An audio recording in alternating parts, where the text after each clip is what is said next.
Yeah, and considering the closures that we just saw last week, well, nobody likes to think about aging, but Father Time is undefeated, and the reality is 1 out of every 3 Connecticut residents will need to spend some time in a skilled nursing facility. These dots that you see behind us represent the number of nursing homes that have closed since 2021. The trend has not slowed down, and we wanted to know why.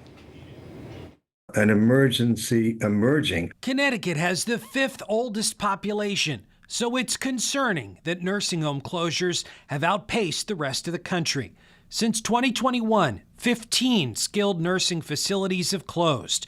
Just last week, Sheridan Woods and Countryside Manor in Bristol filed for closure, resulting in the elimination of another 236 beds, or 40% of the capacity in Bristol. There's simply no way to gloss over how significant this news is. Matt Barrett is the CEO of Connecticut's Nursing Home Association.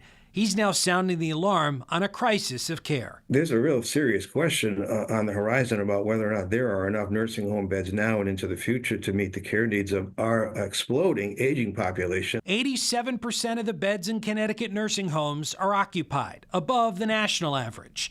Each closure brings us closer to capacity, stressing the system and the quality of care. A new study found 99% of the nearly 200 nursing homes across the state have at least one deficiency.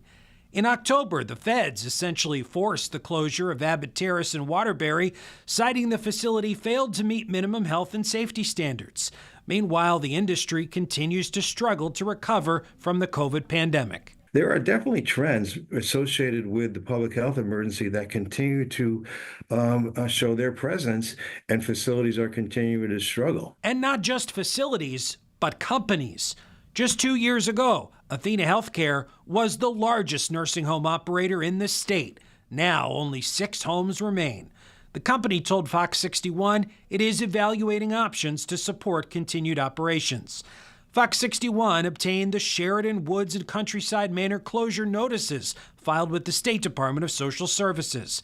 Operator Athena cites a high Medicaid population, staffing challenges, the age of the facilities, and rising operational costs as reasons for closure. Some buildings are not found to be viable because it's very expensive for other owners to come in. And if they're bought, the owner coming in needs to bring it up to current public health code, which can also be very costly. More than 50% of the state's nursing homes are more than 50 years old. I really think we need to have small nursing homes, somewhere between 30 and 60 beds. Meanwhile, 73% of Connecticut nursing home residents rely on Medicaid.